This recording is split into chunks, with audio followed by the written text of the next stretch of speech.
Hey guys, tonight we step into the crowded and unpredictable world of ancient Rome, a city famous for its emperors, gladiators, and engineering marvels, but also a place where danger could hide behind the most ordinary faces. If you were walking through Rome's bustling streets, your biggest concerns would probably be avoiding pickpockets, staying clear of political unrest, or making sure a passing cart didn't accidentally run over your foot. The idea that someone might be deliberately killing people again and again for reasons that had nothing to do with money, politics, or revenge would barely cross your mind. Not because Romans were foolish, but because they simply didn't think about crime that way.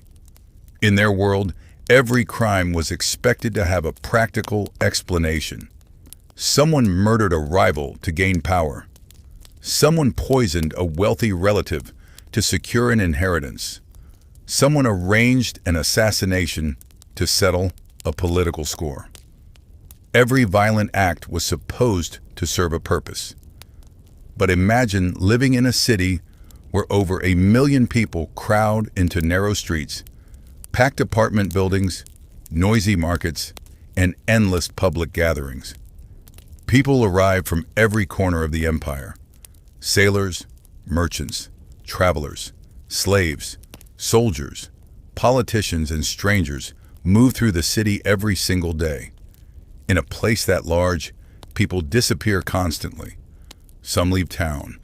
Some die from illness. Some vanish without explanation. Most are forgotten quickly because Rome never slows down long enough to notice. And that creates a very uncomfortable possibility. If someone wanted to harm people repeatedly, choosing victims who would not be immediately missed, the city itself would almost help them. There were no centralized police departments, no criminal databases, and certainly no investigators studying patterns between separate deaths. Every incident was treated as its own isolated event.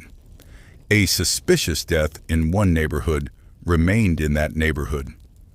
A strange poisoning across the city became someone else's problem. No one was gathering information from different districts and comparing details. No one was creating timelines or searching for connections. Instead, every death received its own explanation, whether that explanation made sense or not. Sometimes illness was blamed, sometimes bad luck, sometimes divine punishment. Sometimes nobody cared enough to ask questions at all. The average Roman lived in a world filled with hazards. Fires swept through crowded districts. Buildings collapsed without warning. Diseases spread rapidly through dense populations. Food occasionally caused sickness. Water was not always safe. Life expectancy was lower, and sudden death was common enough that people learned to accept uncertainty as part of everyday life. That constant background danger created the perfect cover for something far more deliberate. Because when people expect random tragedy, deliberate tragedy becomes much harder to recognize. If 3 people die suddenly in a modern city, investigators become curious. If 3 people die suddenly in ancient Rome, it might simply be considered an unfortunate week. And that difference changes everything. Imagine hearing rumors that several individuals became ill after attending different gatherings. One dies after a dinner party. Another becomes sick after visiting friends. A third falls ill after drinking wine at a celebration. Today, those similarities might raise concerns. In Rome, they would likely remain separate stories. Different families, different neighborhoods, different circumstances.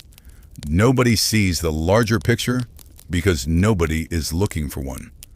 The Roman mind focuses on motive rather than pattern. Who benefited? Who inherited property? Who gained influence? Those questions mattered. But if no obvious beneficiary existed, the investigation often reached a dead end.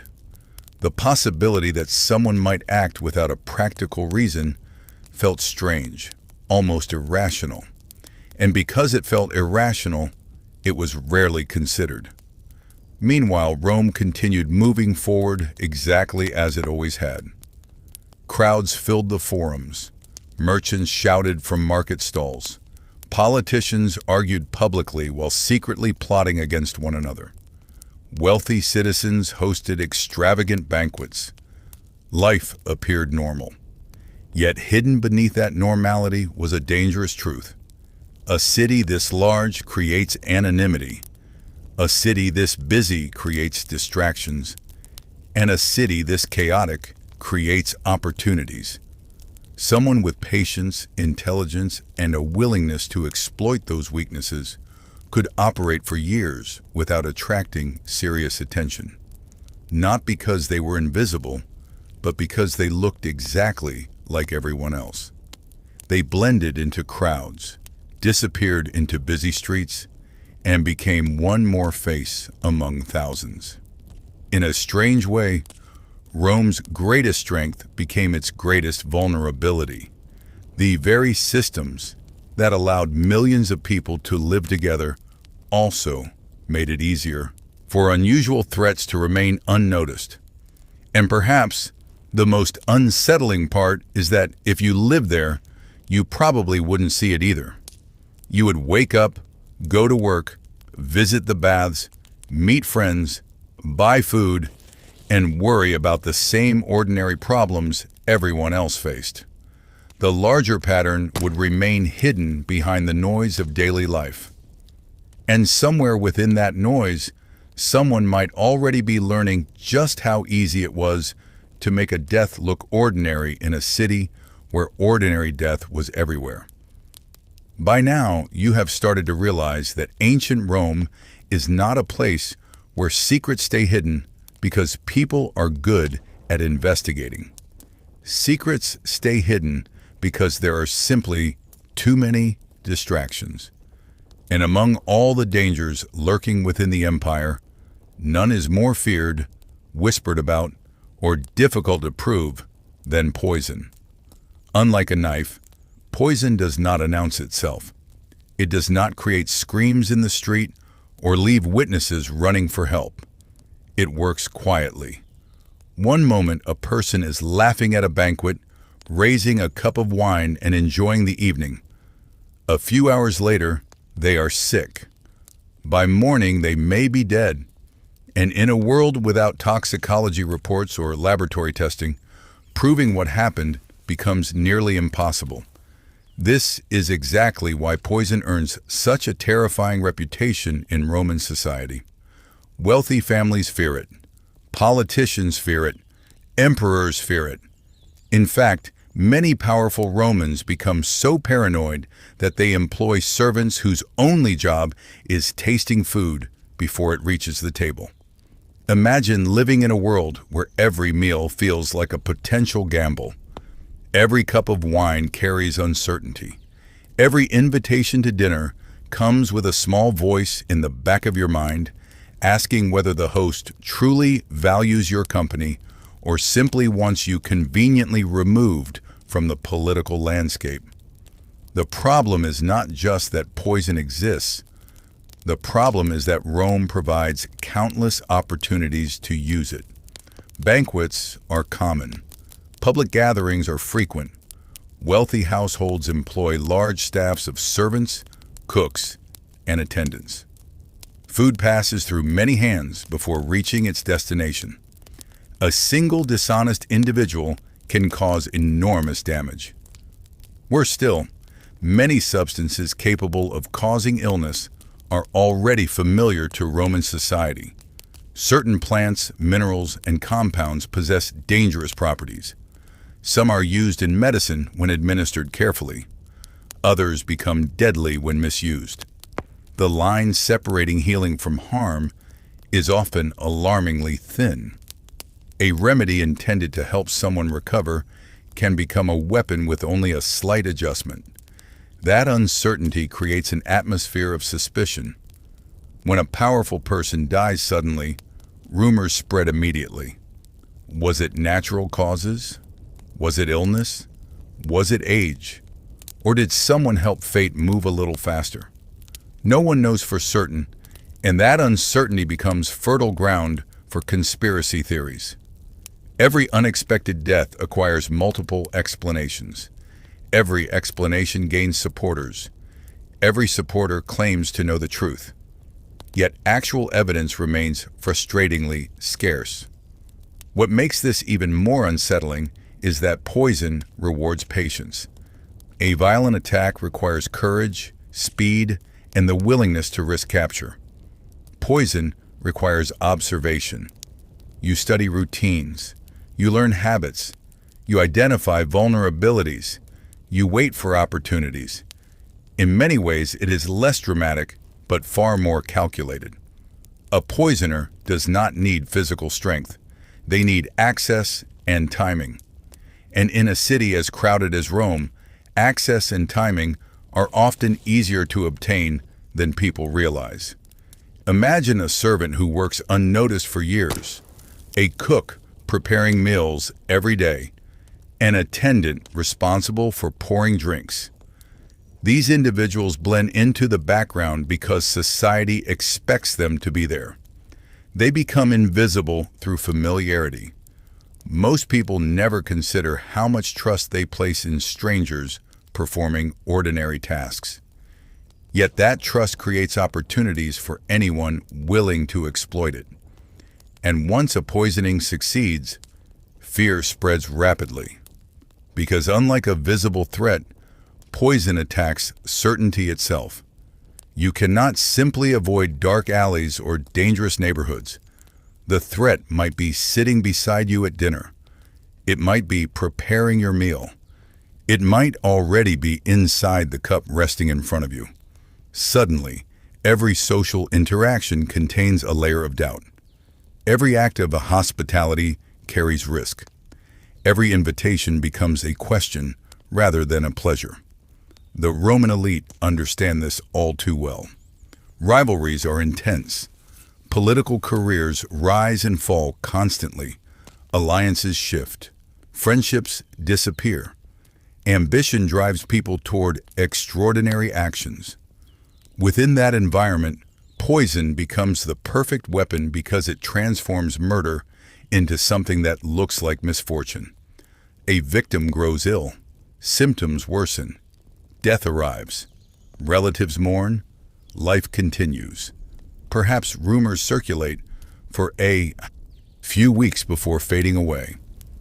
Perhaps accusations emerge but cannot be proven.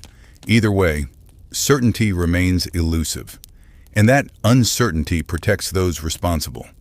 The truly frightening part is not that poison exists. It is that Roman society often expects it. People discuss it, they fear it, they suspect it. Yet because proving it is so difficult, the cycle continues. Fear creates paranoia. Paranoia creates accusations. Accusations create confusion. And confusion creates cover. A person determined to cause harm could easily disappear into that confusion. Their actions become one more rumor among thousands. Their victims become one more tragedy in a city already overflowing with tragedy. Meanwhile, Rome keeps moving. Markets open each morning. Politicians deliver speeches. Merchants conduct business. Crowds fill the streets. Life appears unchanged on the surface. Yet beneath that surface runs a constant current of suspicion. Who can be trusted? Who cannot? Which friendships are genuine? Which smiles conceal darker intentions? Those questions haunt Roman society because the greatest threats are often not the ones carrying weapons. Sometimes the most dangerous person in the room is the one politely offering you another drink. At this point, you've already learned that ancient Rome was a place where danger rarely announced itself. It didn't arrive wearing a black cloak or carrying a sign that said, "Future suspect." Instead, it blended into everyday life so perfectly that most people never saw it coming. And that becomes especially clear when you look at what happened after a crime. Because in your world, when something suspicious happens, investigators arrive, evidence is collected, timelines are built, and people start asking uncomfortable questions. In Rome, things worked very differently. If a person died unexpectedly, the first concern was often practical rather than investigative.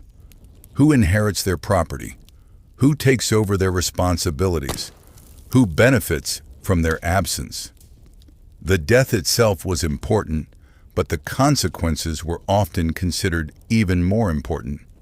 And because Roman society was built around family, status, and political relationships, most explanations naturally focused on those things. A suspicious death usually meant a rival, an inheritance dispute, a political disagreement, or an offended acquaintance with access to sharp objects. Those explanations made sense because they happened constantly. The problem was that when a society becomes accustomed to certain types of violence, it can become surprisingly blind to others. If every strange death already has a convenient explanation available, people stop looking deeper. And that creates a very strange environment where patterns can hide inside normality. Imagine hearing that a merchant died suddenly after dinner. Sad, but hardly shocking. A few weeks later, another merchant dies in similar circumstances. Unfortunate. Then another, then another. Each case has its own explanation. One had enemies, another had debts, a third had health problems. Individually, every story sounds reasonable. Together, they begin to look different.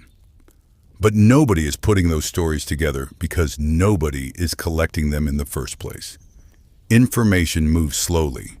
Records remain local. Witnesses remember different details. Rumors change every time they're repeated. By the time news reaches another district of the city, half the facts have disappeared, and the remaining half have become entertainment. Rome was incredibly advanced in many ways, but information networks were still human networks.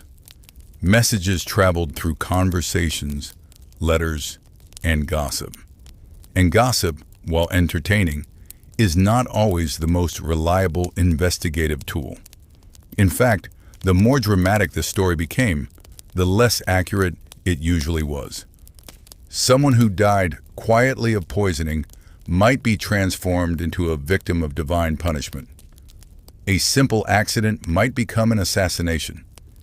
An assassination might become a political conspiracy involving 5 senators, 3 servants, and at least 1 astrologer. The truth often disappeared beneath layers of speculation long before anyone had a chance to examine it properly. Which means that if someone truly was repeating the same crime over and over, Rome provided the perfect cover. Not because people were foolish, but because the system wasn't designed to connect distant events. It was designed to maintain order, settle disputes, collect taxes, and keep the empire functioning. Detecting long-term behavioral patterns simply wasn't part of the plan. And that's where things become especially unsettling, because the most dangerous individual in ancient Rome might not have been the strongest, richest, or most powerful person. It might have been the patient person, the person willing to wait, the person who understood that attention fades quickly and memories fade even faster. Every city develops habits. Every society develops assumptions. Rome assumed most violence had a motive that could be understood through politics, wealth, or personal conflict. If someone operated outside those expectations, they became much harder to see. Not invisible, just overlooked. And being overlooked can be far more useful than being invisible. After all, invisibility attracts curiosity. Being ordinary does not. The ordinary merchant walking through a crowded market attracts no attention. The ordinary servant carrying food through a wealthy household attracts no attention. The ordinary traveler arriving at an inn attracts no attention. And that's exactly why ordinary appearances can be so powerful. In a city packed with hundreds of thousands of people, normality becomes the perfect disguise. Everyone notices the unusual. Almost nobody notices the familiar. Which brings us to another uncomfortable reality about ancient Rome. Trust was everywhere because it had to be. People trusted cooks to prepare food. They trusted servants to deliver messages. They trusted merchants to sell honest products. They trusted physicians to provide medicine. Civilization depends on trust. Without it, daily life becomes impossible. But trust also creates opportunities. Every trusted position comes with access. Access to homes, access to information, access to routines, access to people who never expect danger. And once someone gains access, many barriers disappear. You don't need elaborate schemes when people willingly open the door for you. You don't need dramatic confrontations when you can operate quietly. You don't need force when opportunity does the work for you. That's one reason poison became so feared. It transformed ordinary moments into potential risks. Dinner became uncertain. Medicine became uncertain. Hospitality became uncertain. Every cup and every plate carried a small question mark. Not a large one because life had to continue, but enough to create anxiety. Wealthy Romans sometimes employed food tasters for exactly this reason. The fact that such a profession existed tells you everything you need to know about how common those fears were. Imagine living in a world where someone's job is literally to eat before you do. That's not confidence. That's caution. And yet even that precaution couldn't eliminate uncertainty entirely, because poison was only one method. The larger issue was unpredictability itself. Rome excelled at understanding political threats. It understood invading armies. It understood rival factions. It understood rebellion. But random danger is much harder to manage. A threat without a clear motive doesn't fit neatly into existing systems. And when something doesn't fit, people often struggle to recognize it for what it is. They try to force it into familiar categories instead. That's human nature. We all do it. We explain new problems using old ideas because old ideas feel comfortable. Romans were no different. When faced with repeated tragedies, they searched for familiar explanations first. Politics, money, family disputes, rivalries, ambition. Sometimes they were right. Often they were right, but not always. And every time they were wrong, the real explanation slipped further into the background. Meanwhile, daily life continued exactly as before. Markets opened at sunrise. Senators argued. Merchants negotiated. Children played in narrow streets. Ships arrived from distant provinces carrying goods, news, and rumors. The empire kept moving because empires cannot stop every time something suspicious happens. Life has momentum. It continues even when questions remain unanswered. Perhaps that's the most fascinating part of all. Ancient Rome wasn't uniquely vulnerable because its people were less intelligent than modern people. Far from it. Roman engineers built incredible structures. Roman administrators managed enormous territories. Roman lawyers developed legal concepts that still influence the world today. The issue wasn't intelligence, it was perspective. Every society sees certain dangers clearly and struggles to see others. Rome saw some threats exceptionally well. Others remained hidden in plain sight. And if you lived there, you probably wouldn't notice them either. That's the uncomfortable truth. It's easy to imagine ourselves as the person who spots the pattern, solves the mystery, and uncovers the truth. Reality is usually less dramatic. Most people see the world through the assumptions of their own time. Romans did. We do too. Which means that somewhere in the crowded streets of ancient Rome, beneath the noise of commerce, politics, and everyday survival, patterns may have existed that nobody fully recognized. Not because they were invisible, not because they were impossible to understand, but because understanding them required questions that nobody had learned to ask yet. And sometimes the most effective secret isn't hiding the answer.